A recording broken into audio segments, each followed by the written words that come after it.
We are visiting with another of the young Turks of country music, another of the names making the rounds these days, one of the new stars, and that's Mark Chesnutt. Mark, welcome to our show. Thank you. Where do you live? Well, right now I'm living most of the time on the road, but Beaumont, Texas is my home. You had that song about it's too hot to fish and it's too this to do this, and what's that line? It's too hot to fish and too hot for golf and too cold at home. Yes, that was a big hit for you. A #1 record, which came out in March of 1990, didn't it? Came out in July. We recorded it in March. What, was this a regional hit before it was a national hit? Well, yeah. I recorded it in Houston on a Cherry label, and back in '88. And it got a little local play in Beaumont and a little bit around Houston, southeast Texas. But it got a lot of attention. Yeah. Did some music mogul from Nashville hear about you through that record? Yeah.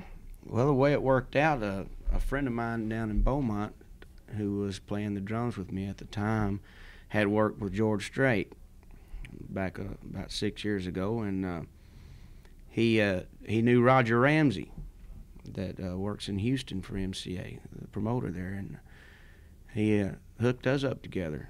I had put a meeting together, and because he thought he could help me. So Roger liked the record, so he brought a tape of it up here to Tony Brown, hand delivered it to him. He said he wasn't going to send it in the mail. So. Tony Brown is head of A&R at Right. MCA Records. Yeah. And Tony apparently liked it. Yeah, he liked it enough to come down and see me, come down to Beaumont, and it was real scary because all of a sudden here was Tony Brown and Bruce Hinton from MCA Records. And he's the down. boss. Right, he's the president, and that scared me to death. You mean, did they? Why did it scare you? Well, because I've seen pictures of these guys for years in all the magazines, and I never thought they would come down to see me, and I was real nervous because I thought, well, this is it. You know, either they're going to like me or they're going to hate me. Do you think maybe it could be lukewarm right in the middle? Well, I didn't think about that. I either knew, well, this could be it. You know, either I'm going to impress them or I'm going to fall. Did they come down to watch your show, watch you perform? Yeah, they came to the club I was working at in Beaumont, and I think the reason they told me that they didn't set up a showcase or nothing for me. They wanted to come see me, you know, in my environment, what I was used to, you know. Right. Did you get a big lump in your throat or butterflies in your stomach? Oh yeah. You tighten up a little bit? Oh yeah. I had all those symptoms. I was scared to death, but it worked. It came off good. I was glad they came to my hometown because I had all the support of the hometown folks. You were getting lots of applause. Oh yeah, they were real supportive. Did you tell the crowd that night that those people were in the audience? Yeah, I knew they were coming, so I told all my friends, y'all gonna have to get loud, you know, and make me look good to these people. Attaboy. That's the way politicians and singers work. Yeah, that's right. I'm visiting with Mark Chesnutt. Mark's one of the new folks in the business of country music, and he's done it very well. Too Cold at Home was his first hit. Then, after Too Cold at Home went #1, you had to follow it with something. So what did you decide, Mark? Well, we came back with Brother Jukebox, and I was a little nervous because Too Cold did so well, and I was just wondering if I could follow up. You know, I was wondering if I might be one of these one-hit wonders, you know. But I was real happy the way things worked out with it. Tell me about the latest record, Blame It on Texas. Blame what on Texas? A lot of things. Well, that song came from Mark Wright and Ronnie Rogers. Mark Wright's my producer. And Mark came down last year when we were putting songs together for the album. He came down, spent a lot of time with me around Beaumont, and got to know me. And he wrote the song about me He thought I was crazy. He thought you were crazy? Yeah, well, he got hanging out with me and some of my friends down there, and yeah, he thought we were pretty crazy. So, the song says you can say what you want to say about my insanity. Blame it on Texas, don't blame it on me, because I guess, a lot of people from Texas are a little different than most other people for some reason. Well, what do you mean? Explain the difference. Well, a lot of people think that people in Texas are crazy. I mean, too wild? Wild and crazy, yeah. What do you do that's wild and crazy? Well, not any more than what they do here in Nashville. I know people in Texas like to dance. They like to get out and drink that Lone Star beer. Mm-hmm. What else do they do that's wild and crazy? Well, one thing that Mark Wright was impressed with was all the alligators and things that we chase down and hunt in the bayous down there. So, oh, you do that? Well, I've been on a couple of them. I've never actually caught an alligator or nothing like that, but I've been out and watched him do it, and he thought that was pretty wild. Did you actually want to catch an alligator? No, I'm not that mad at him. You've got friends that catch alligators? Sure, a lot of them. They go out and so you have to set traps for them. You can't just go hunting and shoot them. You have to set traps and catch them with a hook, just like a fish. And then you go run your trot line. You pull up the line and you got a big alligator on it. Then what do you do? Then you shoot him. What do you shoot him with? Something real big. They shoot him with... like a 30-06? No, they shoot them with pistols mainly and shotguns, using buckshot. Well, then what do they do with them? Well, then they put them in the boat and take them, and they clean them. They sell the meat and the hides. What does alligator meat taste like? It's pretty good. I don't know how to explain it. I guess it has its own taste. Does it have a wild taste to it? No, not really. It's pretty good. Doesn't taste like chicken, though. Everybody says it tastes like chicken. Everything tastes like chicken if you don't know what it tastes like. That's true. Tell me a little bit about yourself. I understand you're from a showbiz family. Well, my daddy was a singer and a songwriter, and he used to come up here quite a bit in the late '60s and early '70s. He was good friends with John Denny over at Cedarwood. Mm-hmm. And John and my daddy worked together and put out a couple records on John Denny's label, and he was working towards a major record deal, and he just decided to give up and go back home and raise his family, because my brother and I were at home with my mama, and he just decided that he didn't want to leave us at home by ourselves all the time, because he knew what would be involved. So he just walked away from it, and but he used what he learned to guide me through the beginning stages of all the career, and he helped me out a lot. How old are you, Mark? I'm 27. You're just a young buck, aren't you? Yeah. By the way, we're taping this during a wild thunderstorm in Nashville, and we have giant windows right next to us. So if you hear a sound in the background, that is what's happening. Did I know your dad? I don't think you did. His name was Bob Chesnutt. I've been around Nashville for a long time, and I'm trying to think. Did I meet Bob Chesnutt? Did he have any success with the records?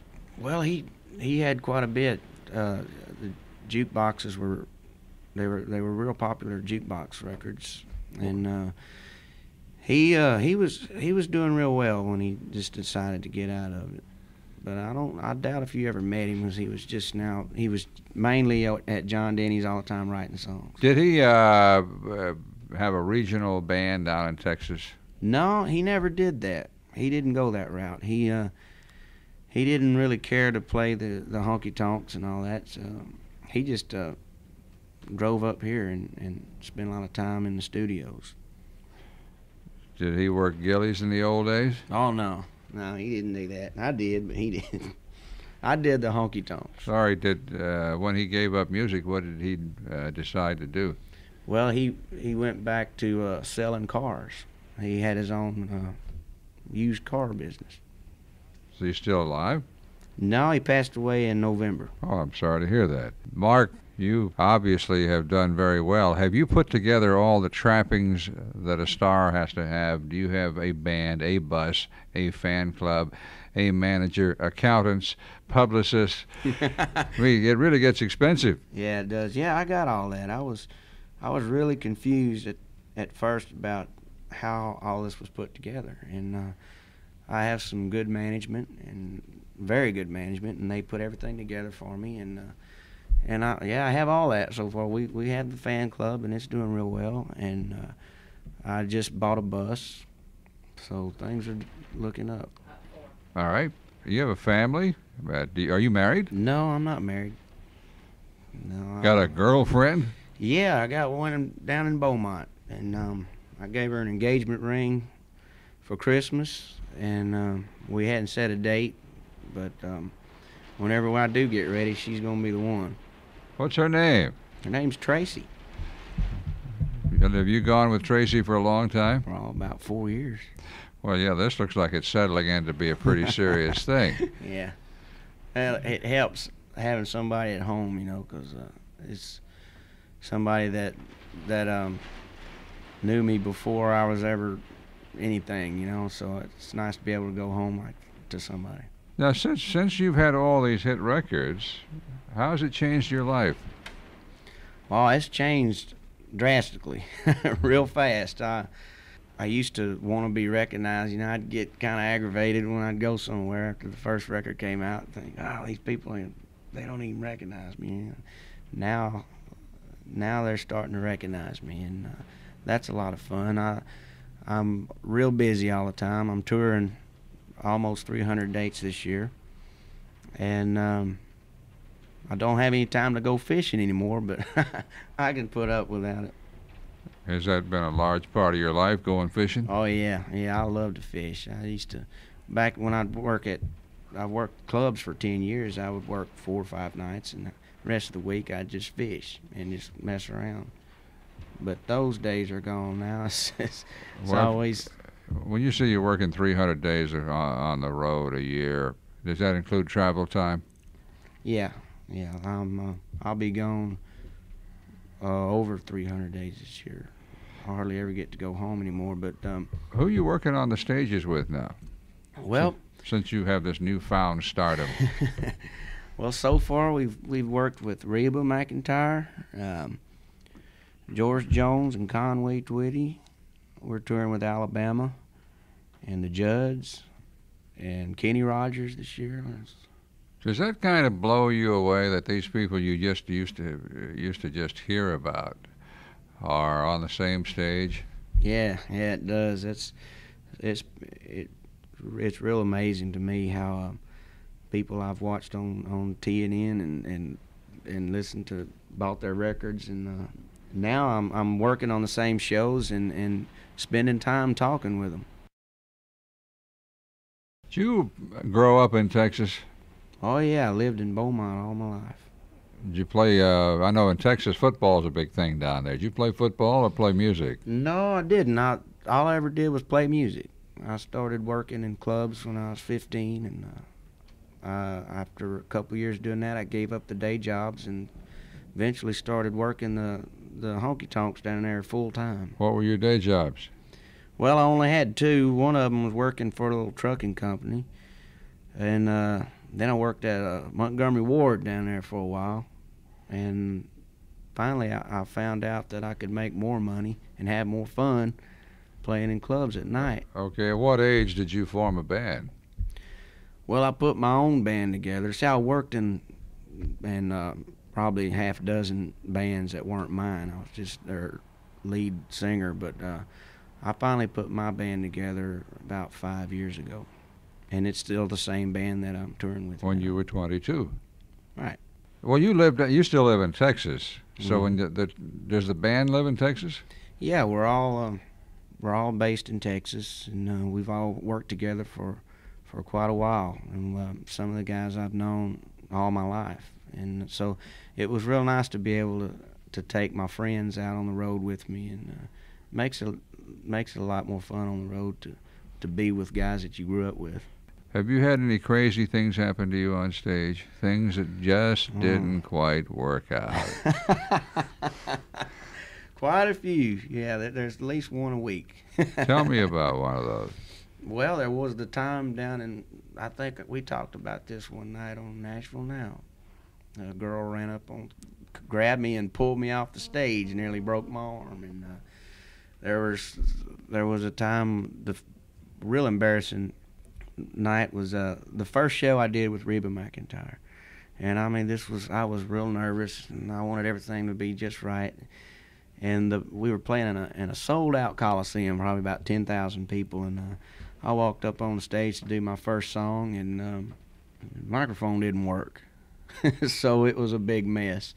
And by the time, when they finally got everything turned on, it was just huge, enormous rumble through the speakers, and everybody in the audience was holding their ears and everything. It just really broke me in real good. So was this your first night out with Reba McEntire? Yeah, it was the first night opening up for her. And a major moment in your life, and the equipment didn't work. It all went wrong. Yeah. Mark, I thank you for visiting with me.